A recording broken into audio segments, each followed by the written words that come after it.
My name's Colin, and I used to believe in milestones. Anniversaries, birthdays, the little markers you hit as a couple that remind you what you're building together. Laura and I were supposed to celebrate our 10th anniversary last month. A full decade. That number meant something to me. 10 years of building a life, navigating challenges, laughing at inside jokes, and holding hands through both joy and disaster. It was supposed to be a celebration of survival, of love that lasted. Instead, it turned into the day I stopped recognizing the person I married. I had the whole day planned, weeks in advance. Laura liked structure, or at least she used to. The morning would start with brunch at her parents' place, followed by a walk around Lake Wentworth, the trail where we used to spend lazy Sundays drinking cheap coffee and people watching. And dinner? That was the crown jewel. A reservation at Les Lures, the upscale French restaurant where we'd celebrated our engagement years ago. Back when we were both broke and trying too hard to seem like adults. Everything was set. I even picked up a vintage-style watch I knew she'd been eyeing online, wrapped it in gold paper and stuck a little note inside that just said, 10 more. I was nervous, excited, like a teenager. I hadn't felt that way in a while. Probably because life has a way of dulling those feelings after a decade. But I wanted to feel it again. I wanted us to feel it again. She left around 8:30 a.m. that morning, wearing a soft white sweater and jeans. No makeup, just chapstick, and her hair tied up in a loose bun. She kissed me goodbye, a casual peck on the cheek, and said she had a quick manicure appointment at the place on Parkside and would meet me at her parents' house by 11.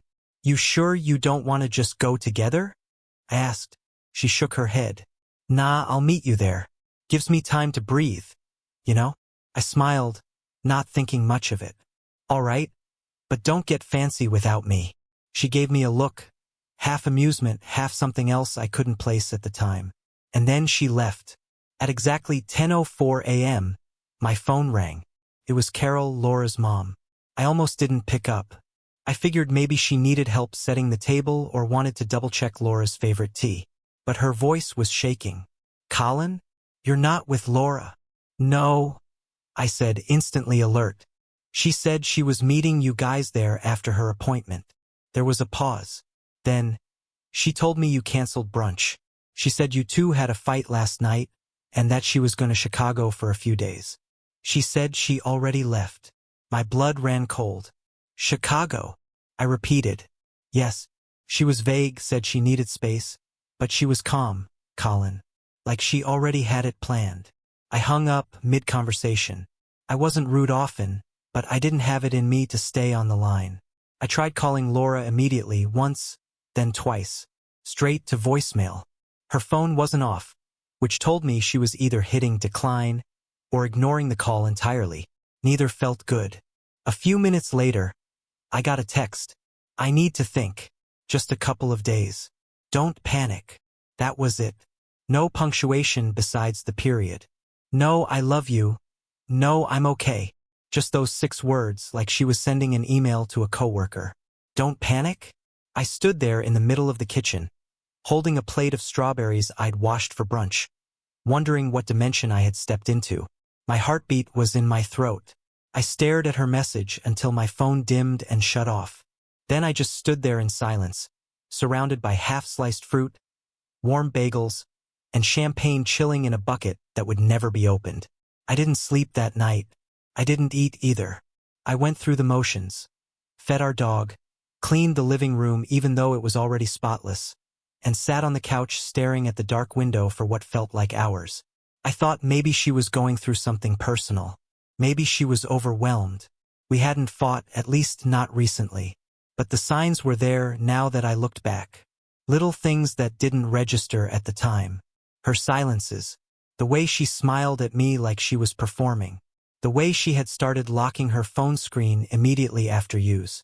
She came back 2 days later, a Tuesday around noon. I heard the garage door first. Then the quiet click of her keys in the door. I stood in the hallway and watched as she walked in with a carry-on bag in one hand and a smoothie in the other, like she had just come back from a weekend trip with friends. Her skin had color, like she'd spent hours in the sun. She smelled like lavender and salt air. Hey, she said softly, setting down her bag. Can we talk? I nodded. Didn't trust myself to speak. She started rambling, something about needing space to reconnect with herself, and how she found this wellness retreat last minute through a friend from yoga. She said she turned her phone off to disconnect, and that she hadn't meant to worry me. She spoke like someone giving a TED Talk, all flowy language and fake calm. No eye contact. I just stood there, arms crossed, nodding as she talked. When she finished, she asked if I was angry. I said no. Not angry, just surprised. She smiled, relief maybe. Then she excused herself to shower. I stood there in the living room, frozen. After a few minutes, I wandered into the hallway, thinking I'd charge my phone with her power bank. Mine had finally died sometime during the second night. I didn't think twice as I unzipped her carry-on. That's how normal things still felt. Like we were still just a married couple going through a weird blip. Her clothes were stuffed in casually, like she'd packed in a hurry. At the bottom, tucked underneath a tank top, I saw them, 2 movie ticket stubs and a dinner receipt. The tickets were dated Saturday night, the night she told me she was meditating and journaling at her wellness resort. They were for a theater in Chicago.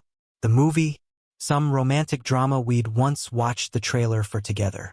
And the receipt, that was the worst. Dinner for 2 at a rooftop bistro downtown. 2 entrees, cocktails, and a dessert for sharing. I stood there, holding that receipt in my hands, not even breathing. It wasn't the evidence that hurt the most. It was the clarity. Everything up until that moment had been fog, doubt, anxiety dressed up as concern. But now, there it was in my hand, a truth I couldn't unsee. I slowly folded the receipt, slipped it back in her bag, zipped it up, and walked away.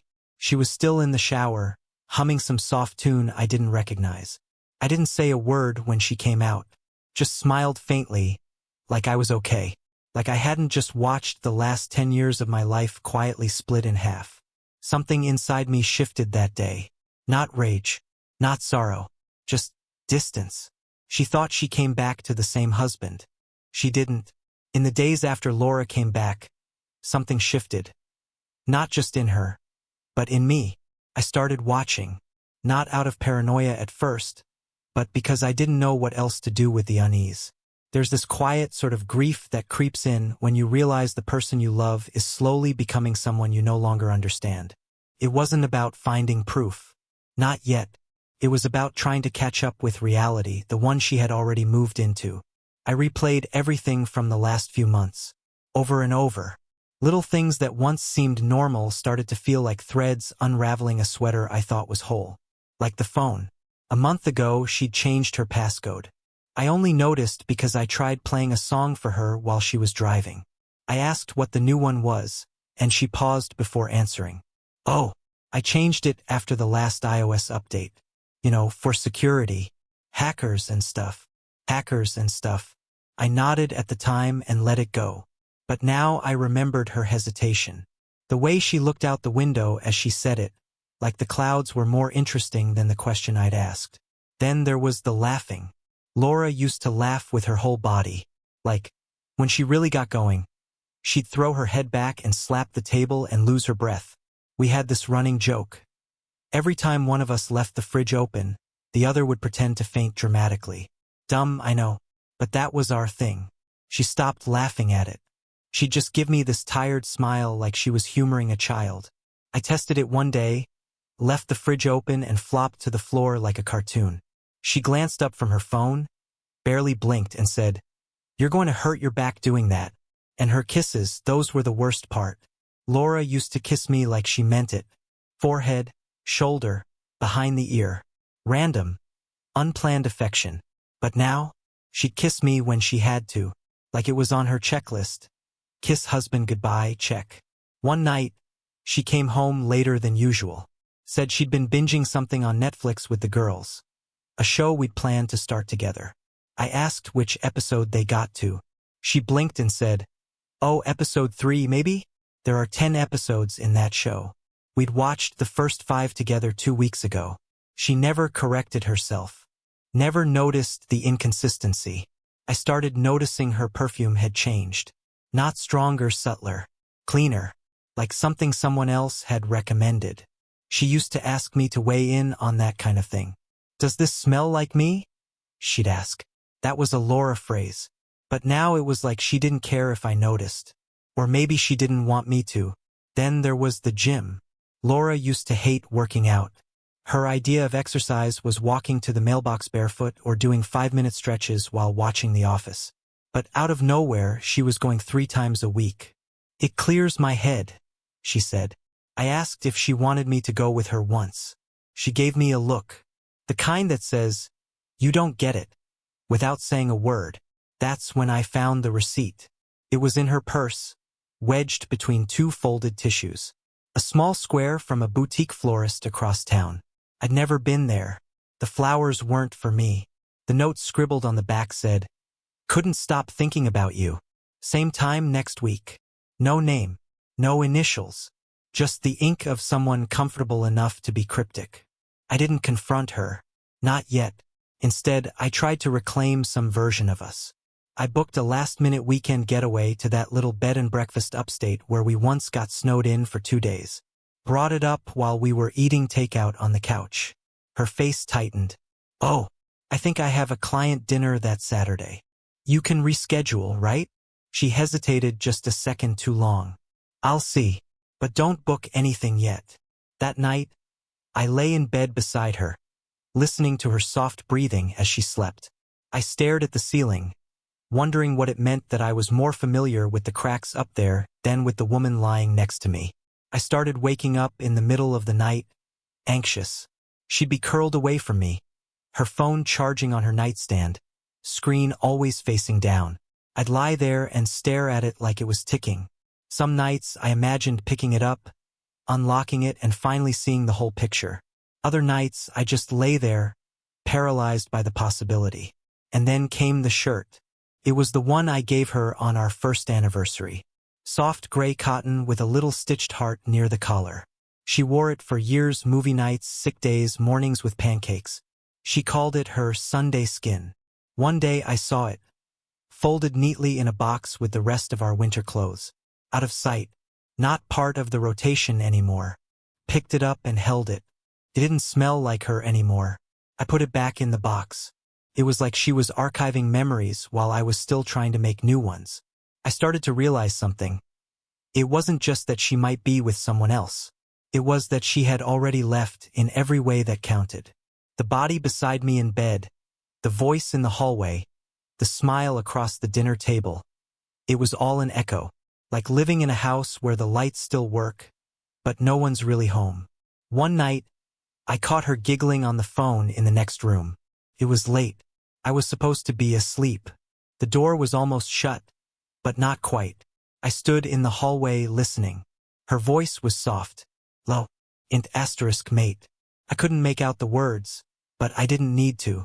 When she finally came to bed, she whispered, "Sorry if I woke you." I didn't answer. I just turned away. And in the quiet, I realized something brutal. I didn't want to find proof anymore. I already had everything I needed. What I didn't have, not anymore, was her. I couldn't sleep anymore. Not truly. I would lay there, eyes wide in the dark, listening to the fan above our bed spin like it was counting down to something. Most nights, I found myself in the garage, sitting in the driver's seat of my car with the engine off, my hands resting on the wheel, mind blank. Just silence, the kind that hums louder the longer it lasts. On one of those nights, I heard her laugh. It was distant, coming from inside the house. Muffled, like she was in the den or maybe the guest room. I checked the time. 11:52 p.m. She was on the phone again.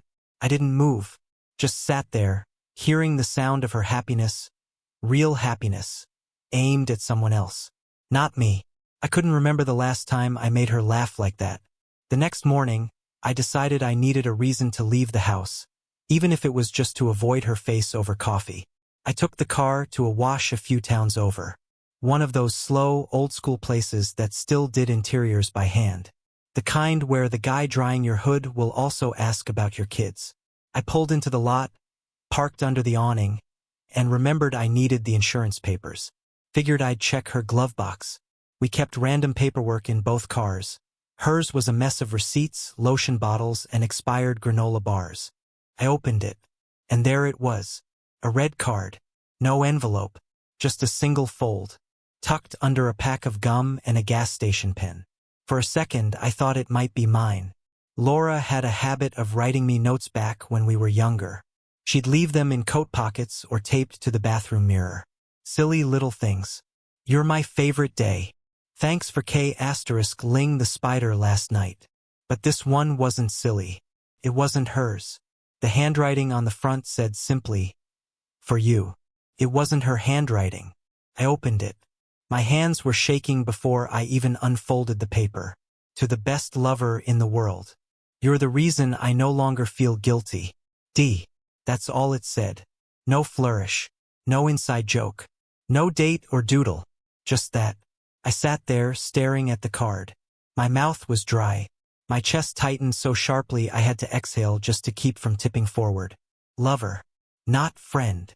Not thinking of you. Lover. And no longer feel guilty? What did that mean? That he had? That she had? I didn't read it again. I didn't have to. It was already burned into my brain. I folded it slowly, like it might explode. Placed it back exactly where I found it. Closed the glove box. Then I sat back in the seat and stared through the windshield at nothing. That moment broke something. Not with a bang. Not with a fight or a scream, but like a silent crack running through a wall. Invisible to the outside. But inside, everything felt unstable. She hadn't just slipped. This wasn't emotional distance. It wasn't a vague flirtation or a regretful evening with someone from work. This was an affair. A whole other reality. Someone had written her a love letter and left it in her car. And she'd kept it. Carried it with her. Maybe read it more than once. Maybe smiled while reading it. Maybe it made her feel something she no longer felt when I touched her hand. I didn't cry. I wanted to, but the tears didn't come. Felt more like drowning in cement. Everything inside me heavy. Still. Numb. When I got home later that day, Laura was in the kitchen making tea. Chamomile, her favorite. She looked up and smiled like nothing had happened. Like she hadn't just shattered the last piece of whatever trust was left between us. "How was the car wash?" she asked. "Fine," I replied. I looked at her then. Really looked. Her eyes were bright, face clean of makeup. She was wearing a faded blue hoodie she used to steal from my side of the closet. It used to be ours. Now it felt like a disguise. She looked back at me with those eyes I had once known better than my own. And I felt nothing. Or maybe it was everything at once. I couldn't tell the difference anymore. That night, I lay in bed beside her, staring at the ceiling. She fell asleep quickly. She always did. I turned my back to her and stared at the wall. The card was still in her car. Like a landmine I hadn't triggered. A truth she didn't know I knew. I could have confronted her then. Woken her up, demanded answers. Shown her the proof. Asked her why. Who? How long? But I didn't. Instead, I let the silence do its work. Let the knowledge settle into my bones. Because the confrontation wouldn't bring healing. Not now. Maybe not ever. I didn't want her version of the truth. I already had mine. And it was enough to change everything. A week after Laura came back from her so-called wellness retreat, we still had that reservation booked. A new rooftop restaurant in Boston's business district. She didn't bring it up. I didn't cancel. I let it sit on the calendar like bait. Curious to see if she'd pretend to remember or act surprised when the reminder pinged. She brought it up the day before. "Oh," she said, scrolling through her phone while sipping her coffee. "I forgot about the rooftop thing. Do you still want to go?" She asked it like she was offering to split a cab. No smile. No nostalgia. No warmth. "Sure," I said. "Let's go." She looked up, maybe surprised I didn't hesitate. "Okay, I'll call and confirm." I nodded. I didn't ask what she'd wear. I didn't ask if she remembered the place had a string quartet and a view of the river where we once slow danced after too much wine. Because I wasn't going to that restaurant to remember. I was going to say goodbye. But not with words. I spent that entire day preparing. Quietly, methodically. I didn't talk to anyone. Didn't send a single text. I just sat with it. The card, the late nights, the folded shirt, the laughter that wasn't mine anymore. All of it. I packed the pieces into a quiet box in my chest and carried it with me. When the evening came, I dressed the same way I would have 10 years ago. Dark blazer, clean shave, cologne I knew she used to like. And in my pocket, I slipped something small but final, my wedding ring. Not for sentiment, for punctuation. Laura arrived late. Maybe 5 minutes, maybe 20. I stopped checking. She wore a black dress I'd never seen before. Simple, elegant, and too calculated. Red lipstick, bold, the kind she once called too much for our usual date nights. Sorry, she said as she approached. Work call ran long. I stood as she sat, pulling her chair out like I still believed in manners. No problem, I replied. The host brought the menus. She looked around the space, eyes lingering on the skyline. It's beautiful up here, she said. I didn't respond, just watched her take in the view like a tourist in her own life. Halfway through the breadbasket, he walked in. Tall, charcoal blazer. That off-brand confidence you can smell from across a room. Daniel. I recognized him from the movie stubs in her bag, the receipt, and the soft panic that briefly flickered across her face the moment their eyes met. She didn't flinch. She didn't wave. But something happened in her expression. A flicker. Too fast for most people to catch. But I saw it. He was seated 2 tables over. Alone. Facing us. I studied him for a moment. I wondered if he knew who I was. If Laura had ever described me. Maybe he knew nothing. Or maybe he knew everything and was just better at hiding it. We went through the motions of ordering. She picked a drink she'd never had before. Some trendy elderflower thing. I got sparkling water. We talked, but it wasn't conversation. It was a script. Work. The weather. Travel. Nothing lived in her voice anymore. It was hollow performance, like an understudy stepping into a role she used to love. And then the champagne arrived. I hadn't ordered it. She hadn't either. Came courtesy of the restaurant. Anniversary, the waiter said, smiling as he placed the glasses in front of us. She stiffened. Oh, she said. Right? 10 years. I nodded, picked up my glass, held it midair. She mirrored me. To change, she said with a strange little smile. To clarity, I said. She blinked.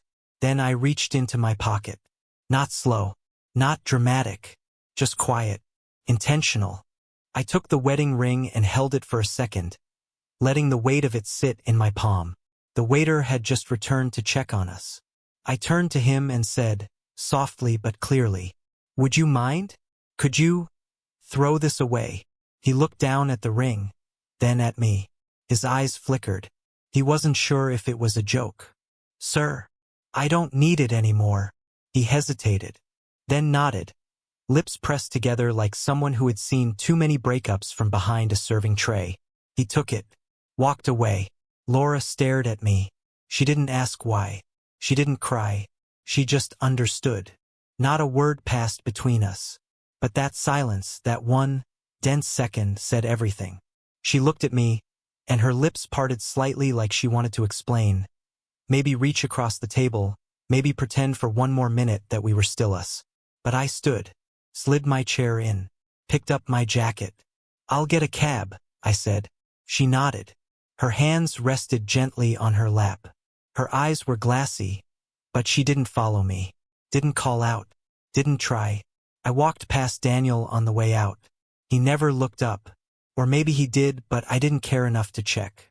Downstairs, the cold air hit like a reset button. I stood on the sidewalk for a moment, looking up at the stars between skyscrapers, wondering what 10 years had just collapsed into. Not rage, not revenge, just reality. And a decision. That dinner didn't end our marriage. But it ended the pretending. I filed for divorce 2 days later. There was no shouting match. No dramatic conversation over wine or coffee. I didn't hand her a letter or sit her down like in the movies. I just called my lawyer, filled out the necessary forms, and signed on the dotted lines that had once meant forever. Felt strangely clean. I sent the papers to her office through a courier service. Not out of spite, but clarity. I wanted her to see it in the middle of her workday, among the chaos and fluorescent lights. I wanted her to feel the dissonance. One moment replying to emails, the next holding the crumbling remains of our life in her hands. Her reaction came swiftly. Voicemails, texts, a handwritten note slipped under the bedroom door I no longer slept behind. First came the confusion. "Colin, what are you doing? Can we please talk about this? It's not what you think." Then the accusations. "You're giving up on us without even letting me explain. You've been distant too. Don't pretend you're innocent. You just want an excuse to run." And finally, the desperation. "Please, I made a mistake. He wasn't serious. It wasn't real. I never stopped loving you." She called my mom, my sister, a couple of our mutual friends. Told them I was overreacting, that we just needed space. One of them, a guy I hadn't spoken to in months, messaged me and said, "She's a wreck, man. Is this really it?" Yes, it was really it. And then I remembered the cloud account. We had set it up years ago, back when we still trusted each other with everything. Photos, playlists, vacation ideas, even passwords. She had logged out a while back, or so I thought, but her phone still synced in the background. She never revoked access. Maybe she forgot, or maybe she thought I was too passive to look. She was wrong. I opened the drive and it was all there, like a gallery of betrayal. **TS of texts, hotel confirmations, selfies from a room I'd never seen. He had a name now, Daniel. I even found a shared calendar entry labeled, "Wellness Retreat," scheduled for the exact weekend of our anniversary. In one chat, he joked about their dinner. "Your husband probably thinks you're sipping smoothies by a lake." She replied with, "He doesn't ask anymore." I didn't rage. I archived everything, sorted it, and dropped it into a folder called Closure. Then I sent it to Daniel's corporate email, the one connected to his LinkedIn. I didn't write a message, just the files. Within 72 hours, he was fired. Apparently, Daniel had used his work email and company phone to coordinate their little affair. Hotels booked during client hours. Messages during meetings. My lawyer said I had every right to expose it, and I did. He tried calling me. Once. I didn't answer.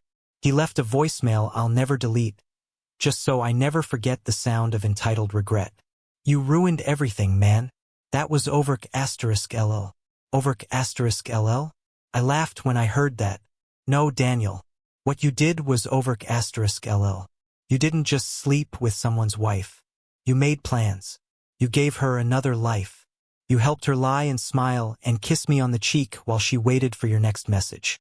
I didn't reply. Never would. Because sometimes, the silence is louder than anything you could scream. Laura stopped trying after that. Or at least stopped pretending. She didn't apologize again.